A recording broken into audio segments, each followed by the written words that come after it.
오늘 우리에게 주신 하나님 말씀은 누가복음 17장 25절로 33절 말씀입니다. 누가복음 17장 25절로 33절 말씀입니다. 읽겠습니다. 그러나 그가 먼저 많은 고난을 받으며 이 세대에게 버림받아야 할지니라. 노아의 때에 된 것과 같이 인자의 때에도 그러하리라. 노아가 방주에 들어가던 날까지 사람들이 먹고 마시고 장가들고 시집가더니 홍수가 나서 그들을 다 멸망시켰으며 또 롯의 때와 같으리니 사람들이 먹고 마시고 사고 팔고 심고 집을 짓더니 롯이 소돔에서 나가던 날에 하늘로부터 불과 유황이 비오듯 하여 그들을 멸망시켰느니라. 인자가 나타나는 날에도 이러하리라.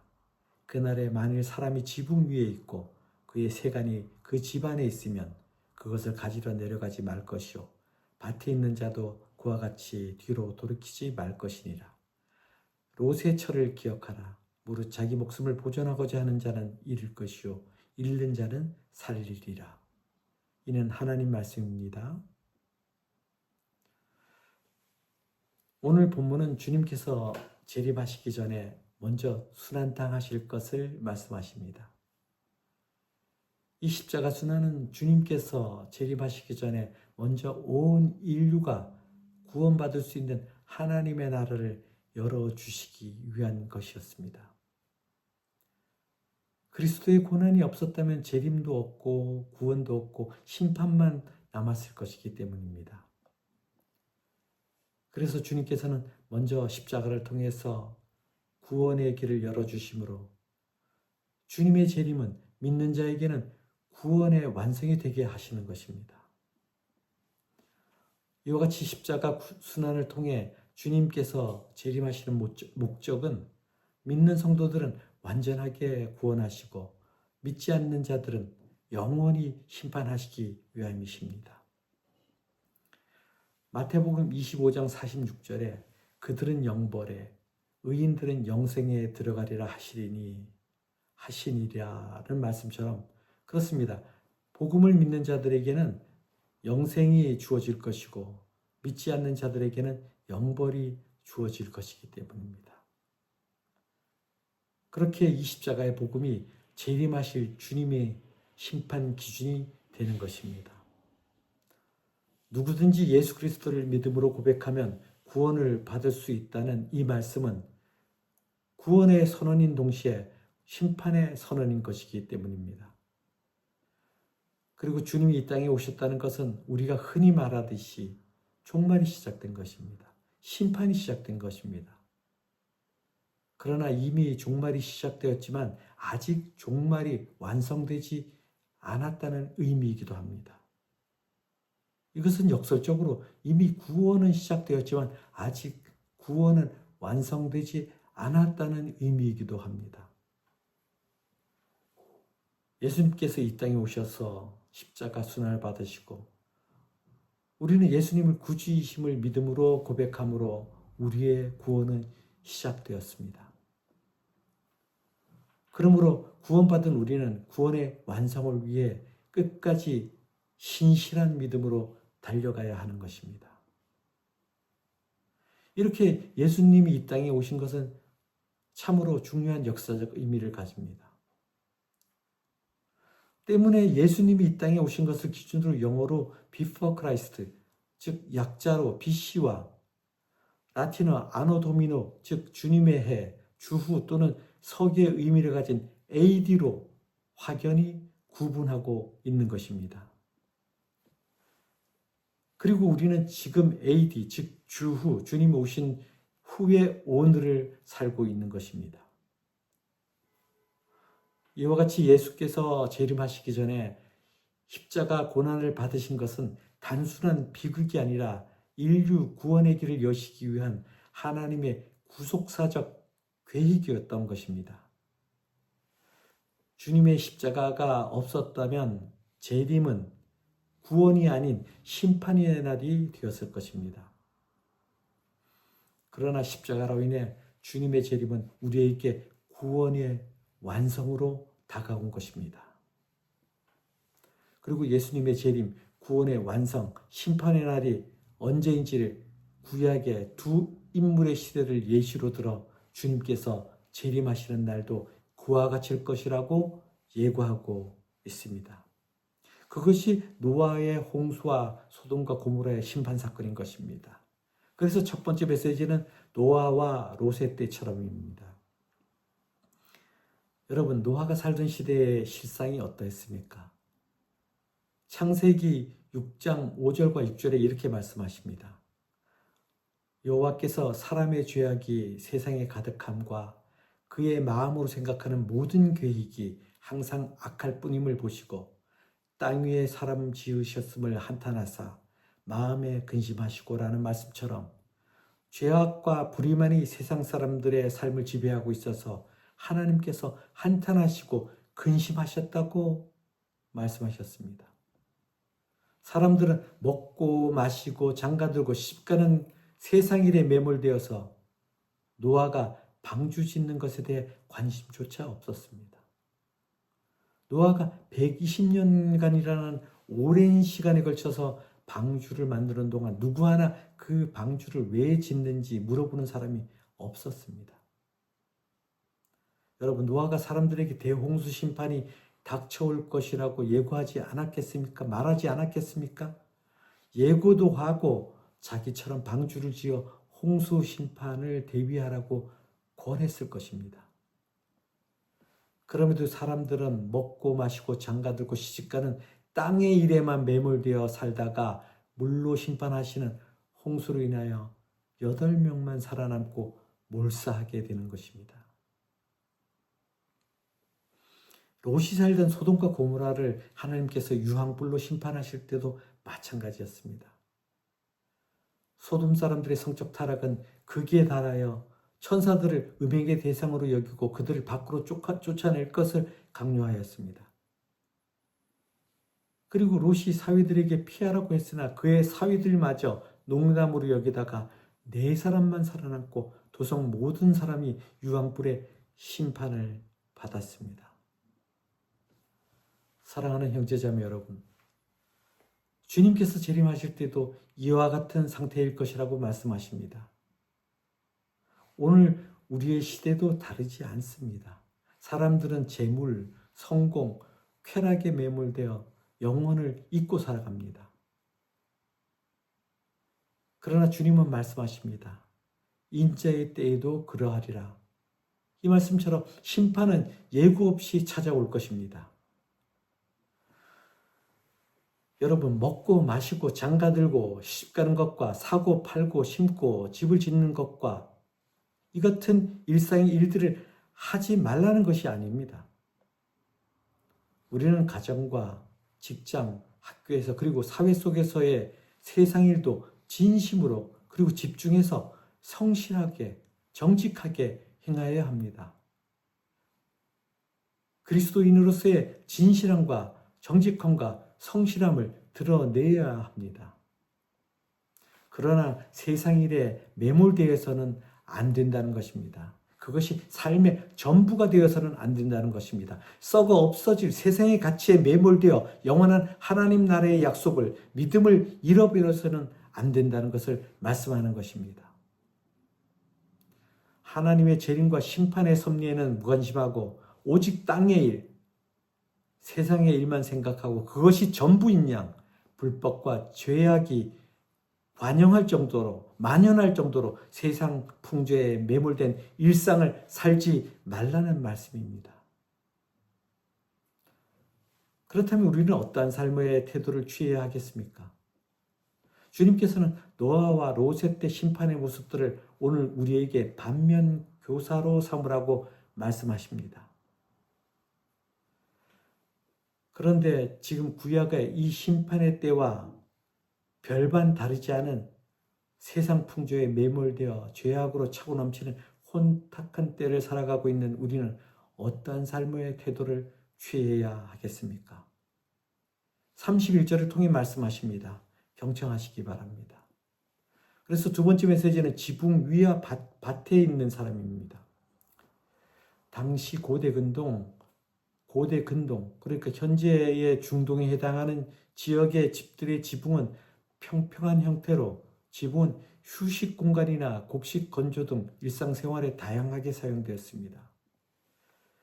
여기서 지붕 위에 있다는 것은 물리적으로 자유롭게 드나들 수 있고 쉽게 벗어날 수 있는 상태라는 것을 말하여 주는 것입니다.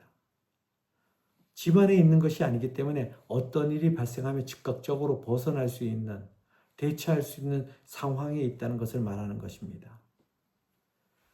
그런데 그렇게 벗어나 있고 쉽게 벗어날 수 있는 상황에도 불구하고 위기 순간에 중요한 때에 집 안에 있는 물건을 챙기기 위해 집 안으로 되돌아가 들어감으로써 화를 당하는 어리석은 행동을 경계하라고 말씀하고 계십니다.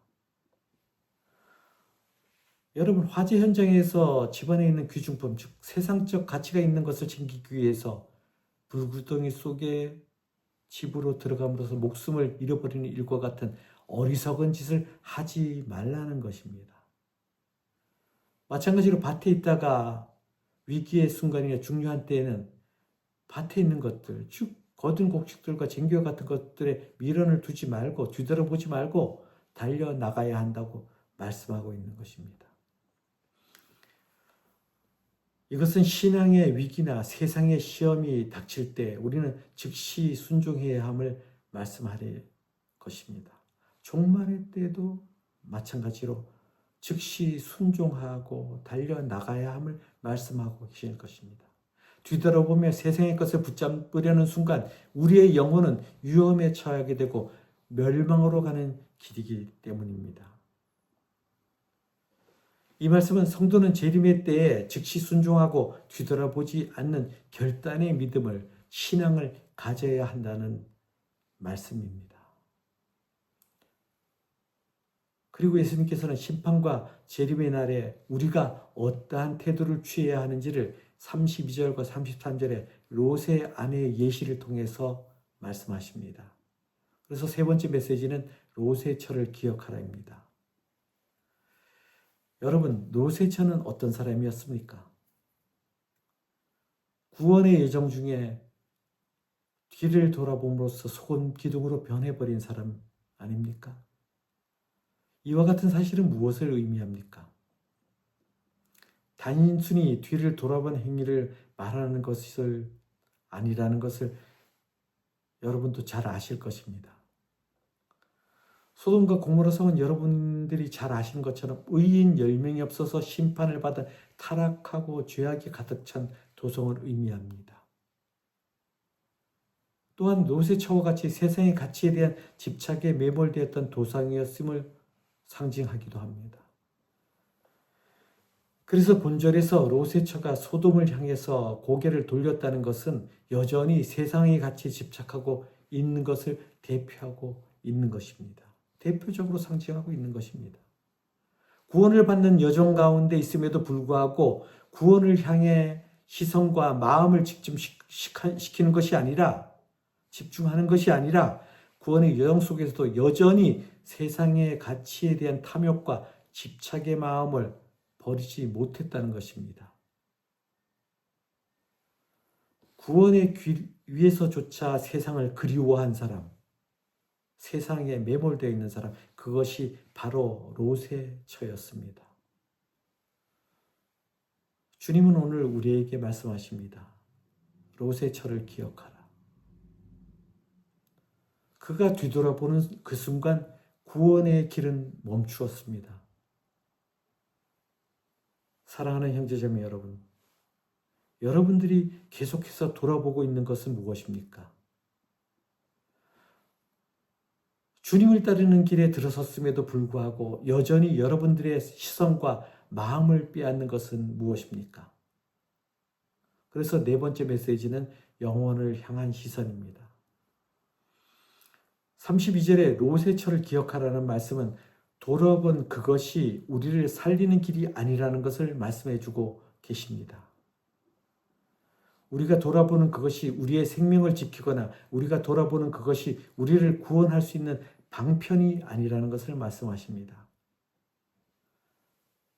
빌립보서 3장 20절에 그러나 우리의 시민권은 하늘에 있는지라 거기로부터 구원하는 자 곧 주 예수 그리스도를 기다리노니라는 바울 사도의 고백처럼 종말의 때가 깊어질수록 재림의 때가 깊어질수록 성도된 저와 여러분은 시선과 마음의 초점을 재림하실 그리스도를 기대하고 기다리는 일에 맞추고 집중해야 할 것입니다. 디모데후서 3장 2절과 3절 말씀에 또한 우리를 부당하고 악한 사람들에게서 건지시옵소서 하라. 믿음은 모든 사람의 것이 아니니라. 주는 믿보사 너희를 굳건하게 하시고 악한 자에게서 지키시리라는 말씀과 같이 저와 여러분은 더욱 경건하고 더욱 의롭고 더욱 사랑하는 생활로 세상의 불의에 오염되지 않도록 경계하고 세상의 핍박을 인내와 소망으로 극복하며 살아가는 저와 여러분이 되길 소원합니다. 그리고 요새철을 기억하라는 말씀은 결론을 아는 것처럼 살라는 말씀과 크게 다르지 않습니다. 여러분, 오늘 말씀이 결국에는 이런 일들이 일어날 것이라고 마지막 마침표를 우리에게 말씀하고 있습니다. 결론을 아는 사람들의 삶과 결론을 모르는 사람들의 삶은 다를 수밖에 없습니다. 마지막이 어떻게 되는지 결론을 알고 있다면 그 과정과 방향이 당연하게 다를 수밖에 없다는 것입니다. 마찬가지로 우리가 어떠한 존재로 부름을 받았고 무엇을 약속받았는지를 기억한다면 더 이상 눈에 보이는 현실에 매몰되지 않고 더 높은 가치의 영원한 하나님의 약속을 붙들고 살아가는 것에 주저하지 않을 것입니다. 사랑하는 형제자매 여러분, 로세철을 기억하시기 바랍니다. 하나님의 약속을 붙들고 구원의 여정을 달려가는 삶을 살기 위해서 우리는 세상의 가치에 뒤를 돌아보지 않는 결단이 필요합니다.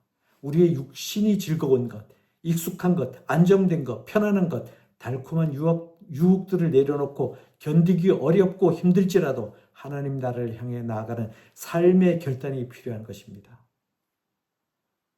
이 시간 우리 형제자매님들 각자가 삶 가운데서 뒤돌아보는 것이 무엇인지를 확인하는 오늘 이 예배의 시간이 되길 주님의 이름으로 소원합니다. 우리가 구원의 여정 중에 주님의 길을 따라 나서는 길에 들었음에도 불구하고 여전히 하나님 나라의 가치가 아니라 계속해서 나를 뒤돌아보게 하는 세상의 가치가 무엇인지를 확인하는 시간 되시기 바랍니다.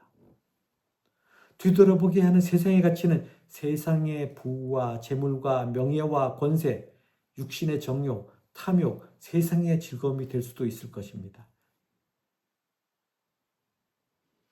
그리고 그것을 다시는 뒤돌아보지 않는 결단의 시간 되기를 주님의 이름으로 소원합니다. 사랑하는 형제자매 여러분, 우리는 결론을 아는 사람들입니다. 세상 끝이 어떻게 될지 아는 사람들입니다. 주님이 다시 오실 것을 믿는 사람들입니다. 그러므로 우리의 선택은 달라야 합니다. 그러하기에 세상의 가치를 뒤로하고 영원한 하나님 나라를 바라보는 결단으로 살아가는 저와 여러분 되길 소원합니다. 말씀을 정리합니다.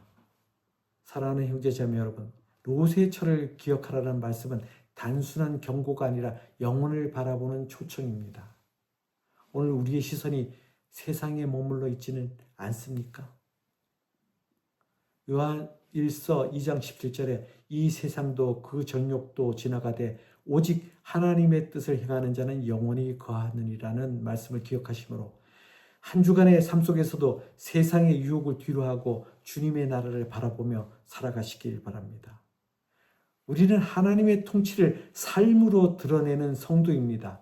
여러분들이 직장에서, 가정에서, 학교에서, 즉 여러분들의 삶의 자리에서 여러분들의 삶을 통해서 하나님의 나라가 드러나도록 우리는 부르심을 받았습니다.